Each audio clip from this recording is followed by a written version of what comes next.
The morning sun climbed over the dusty horizon of Copper Creek, painting the ramshackle buildings in hues of gold and amber as Sheriff Samuel Kincaid rode into town with a haunted look in his eyes that spoke of ghosts that wouldn't stay buried.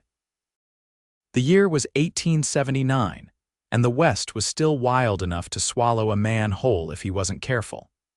Samuel had been careful his entire life except for one fateful night 5 years ago with a beautiful traveling singer named Nora Reed.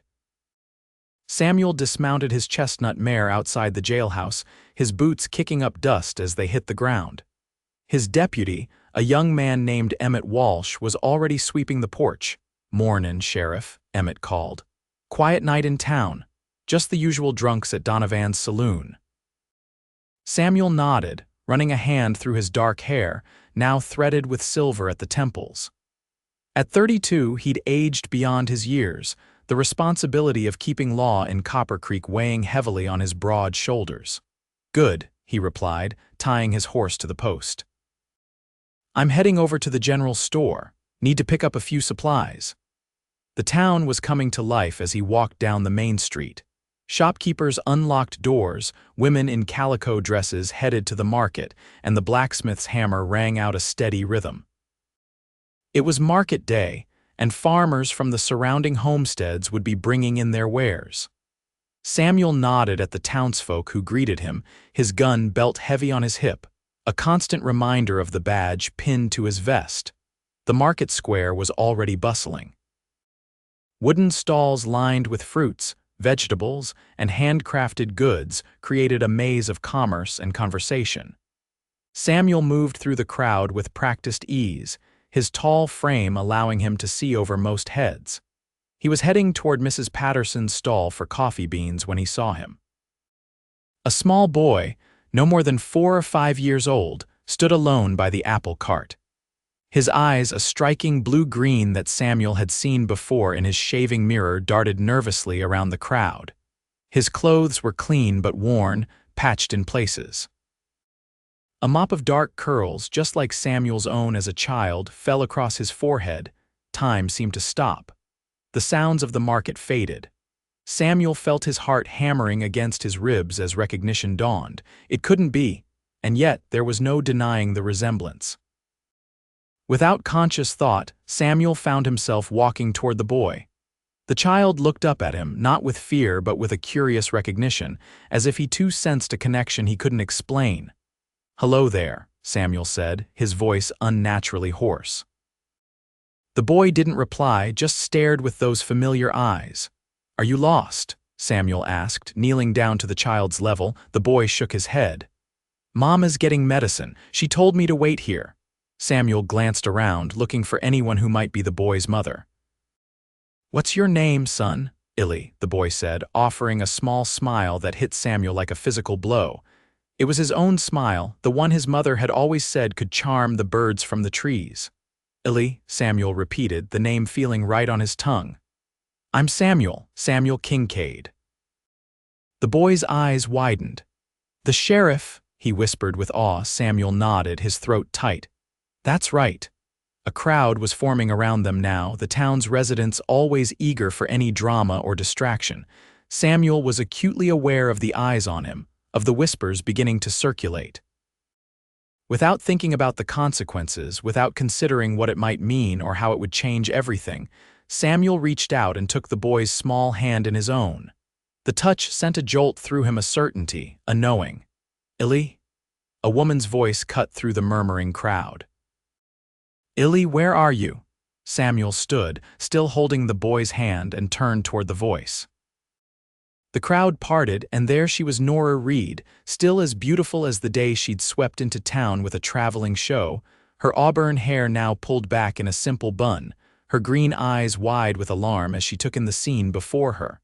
"Samuel," she whispered, her face draining of color. "Mama." Illy called but didn't let go of Samuel's hand. Nora pushed through the last of the onlookers, her basket of purchases clutched tightly to her chest.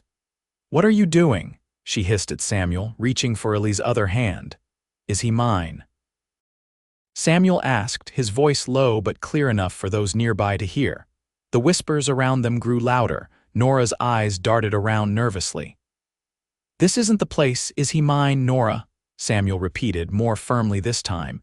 She closed her eyes briefly, then met his gaze with defiance. "Yes," she said simply. The crowd erupted in murmurs and gasps.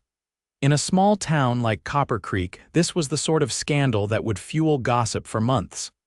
"You had no right to keep this from me," Samuel said, his voice thick with emotion. "I had every right," Nora replied, her chin lifting. "You made your choice clear when I told you I was leaving. You never told me you were carrying my child." He looked between the two adults, confusion evident on his young face. "Mama," Nora softened, kneeling down beside her son. "It's all right, sweetheart. This is, she faltered. "I'm your father, Illy," Samuel said, still holding the boy's hand. The declaration, made in the middle of the market square with half the town as witness, felt both terrifying and liberating. Nora stood abruptly. "We need to talk, but not here," she said through clenched teeth. "Come to our place this evening." She gave him directions to a small house on the outskirts of town, then took Illy's hand from Samuel's. "Come along, Illy." "But Mama," the boy protested. "Now, Illy," she said firmly, then led him away through the parting crowd. Samuel stood alone in the market square, aware of the stares and whispers, but focused only on the retreating figures of the woman he'd once loved and the son he never knew he had. The rest of the day passed in a blur for Samuel. He went through the motions of his duties, checking on businesses, breaking up a minor dispute at the saloon, reviewing wanted posters, but his mind was elsewhere. As the afternoon sun began its descent, he found himself standing outside Deputy Walsh's home.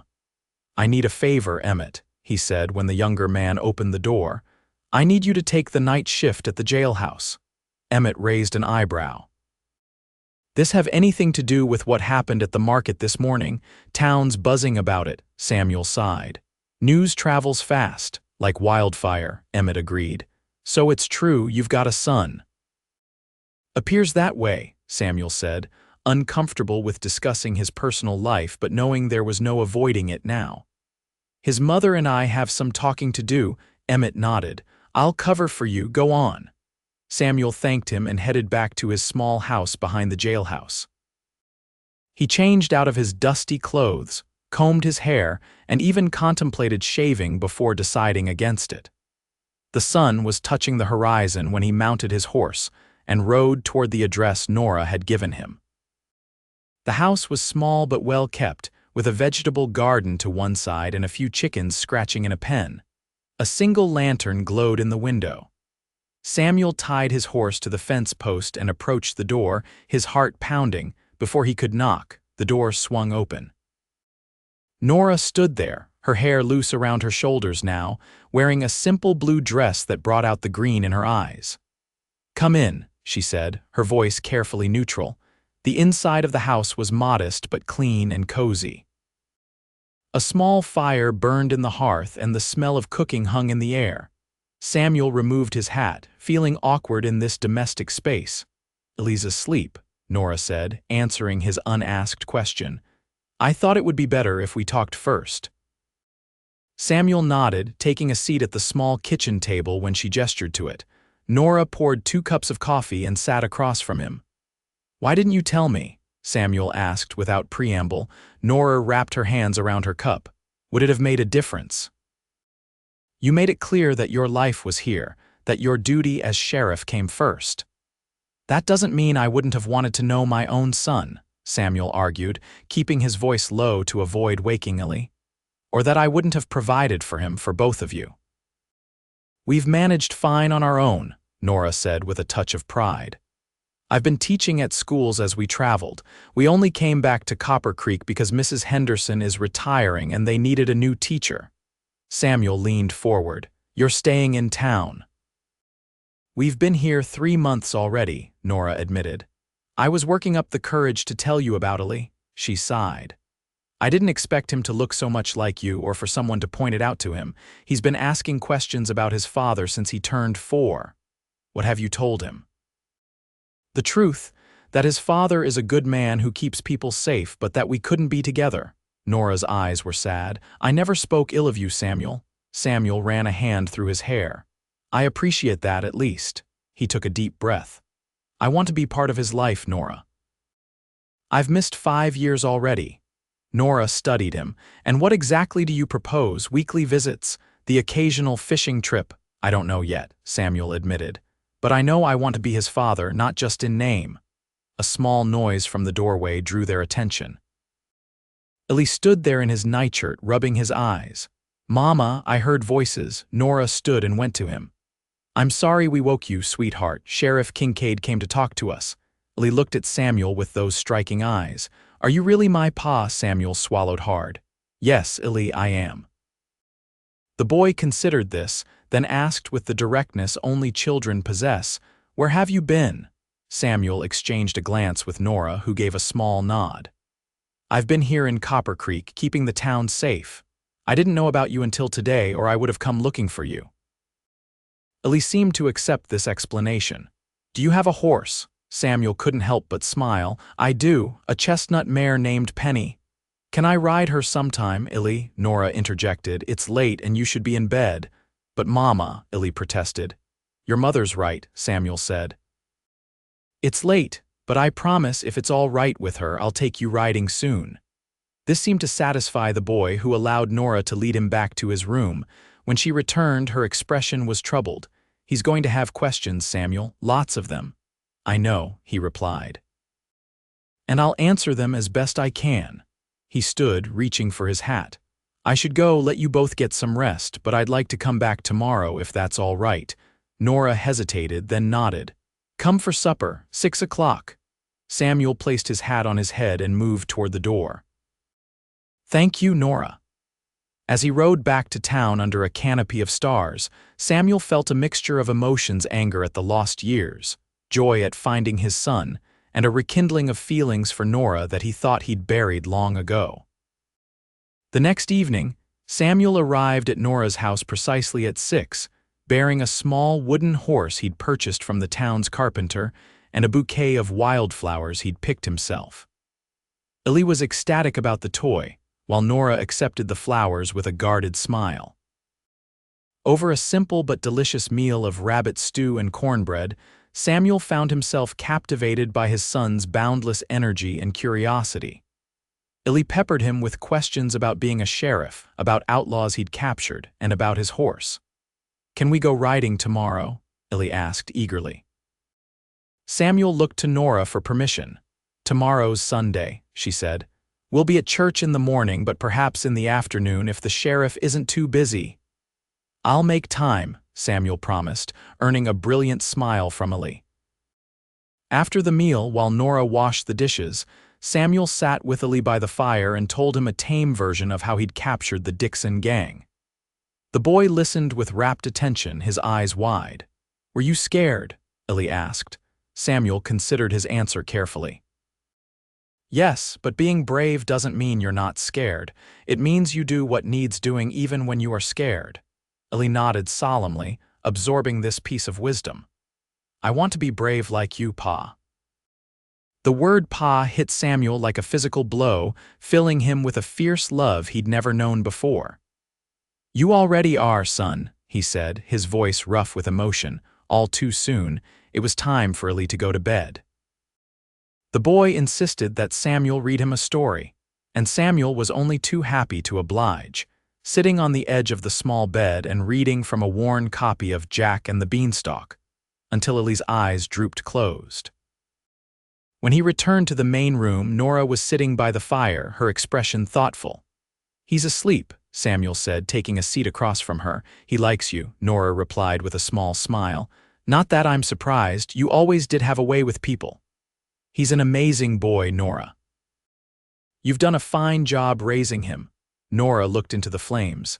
"It hasn't been easy, but I wouldn't trade him for anything." She hesitated. "What happens now, Samuel? The whole town knows he's yours. People talk." Samuel leaned forward. "Let them talk. I'm proud to have a son like Illy." "And what about us?" Nora asked quietly. "What are we to each other now?" The question hung in the air between them, charged with unresolved feelings and shared history. Samuel had never stopped loving Nora, but he'd buried those feelings deep when she left town with the traveling show.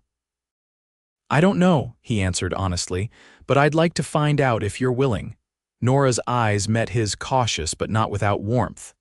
"One step at a time, Samuel, for Ellie's sake," he nodded, respecting her boundaries. "One step at a time." The next afternoon, after church services, where Samuel endured curious glances and whispered conversations, he took Ellie riding on Penny. The boy sat in front of him, squealing with delight as they trotted along the riverbank. Nora followed on a borrowed mare, her face relaxed in a way Samuel hadn't seen since she returned. Days turned into weeks as Samuel found ways to integrate himself into Ellie and Nora's lives. He would stop by the schoolhouse at the end of the day to walk them home. He built Ellie a swing in the oak tree behind their house. On Sundays, they would have dinner together after church. Slowly, the townsfolk's gossip died down, replaced by acceptance of the new normal. Samuel was a respected sheriff, and Nora quickly proved herself to be an excellent teacher.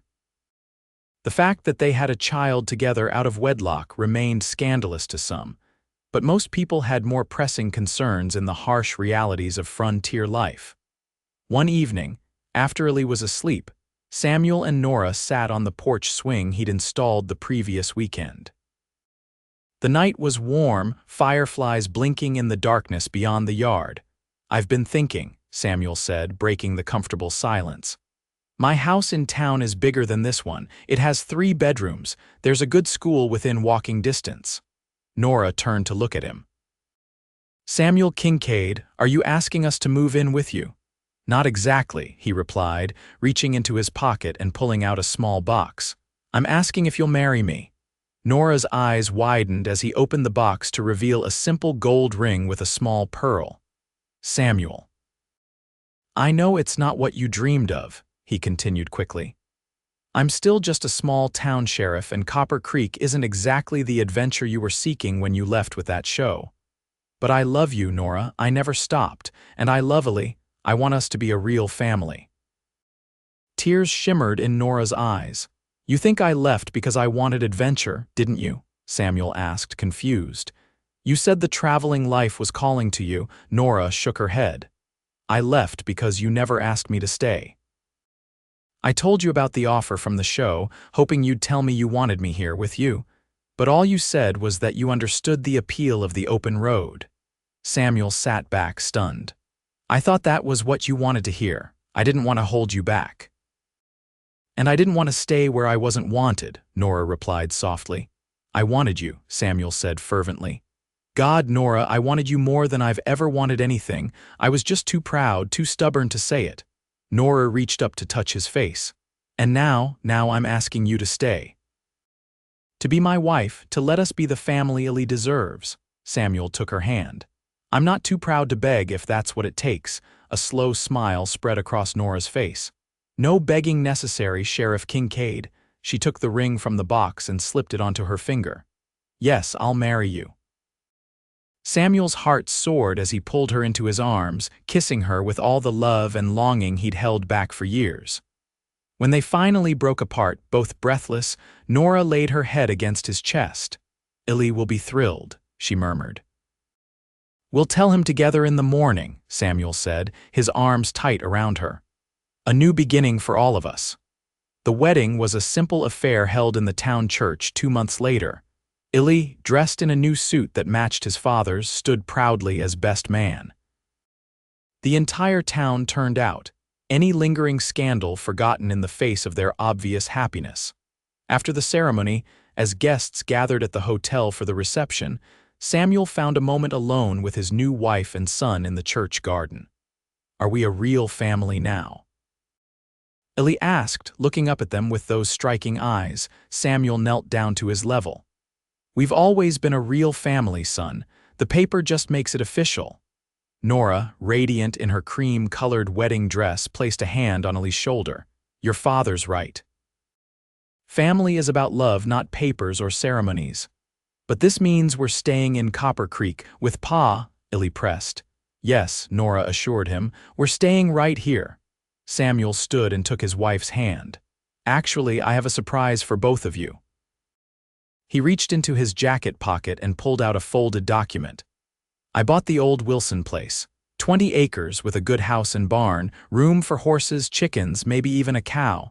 Nora's eyes widened. You bought a ranch, but what about being sheriff? I'll still be sheriff, Samuel explained. The ranch is only a 15-minute ride from town, but I figure a growing family needs space. He glanced meaningfully at Nora's midsection, where the first subtle signs of their second child were beginning to show. Ellie jumped up and down. A ranch. Can I have my own horse? Please, Pa, please, Samuel laughed, ruffling his son's hair. We'll see about that when you're a bit older. For now, you can help me fix up the place. When can we see it? Nora asked, excitement replacing her surprise. Right now, if you'd like, Samuel replied. I had Emmett hitch up a wagon. We could slip away for a bit, show Illy his new home, then come back for the celebration. Nora's smile was answer enough. As they walked toward the waiting wagon, Illy between them holding both their hands, Samuel marveled at how his life had changed in just a few months.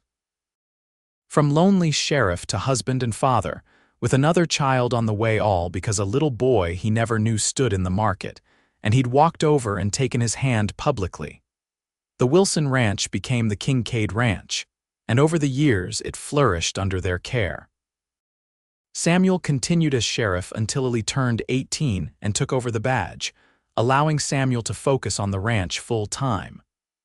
Nora gave birth to twin girls, Sarah and Rebecca, followed 2 years later by another boy they named James. On their 20th wedding anniversary, as they sat on the porch watching their grandchildren play in the yard, Illy had married young to his childhood sweetheart. Samuel took Nora's hand, now weathered but still strong. You ever regret it? He asked. Settling down here instead of continuing to travel, Nora leaned her head against his shoulder. Not for a single day, she replied. My adventure was right here all along, with you, with our family. Samuel pressed a kiss to her temple, his heart full. Best decision I ever made, walking up to that boy in the market. Best decision I ever made was coming back to Copper Creek, Nora countered. As the sun set over the land they'd built together, Samuel reflected on how a single moment of courage taking a child's hand in the market square had changed everything. It had given him a family, a legacy, and a love that had only deepened with each passing year. I love you, Nora Kincaid, he whispered. And I love you, Sheriff, she replied, using the title that had become a term of endearment between them. Always have, always will. In the golden light of evening, surrounded by the family they'd created, they were exactly where they were meant to be. The journey hadn't always been easy, but it had been theirs, a love story that began with a chance encounter in a market square and blossomed into a lifetime of shared joy, sorrow, and everything in between. And in the end, that was all that mattered.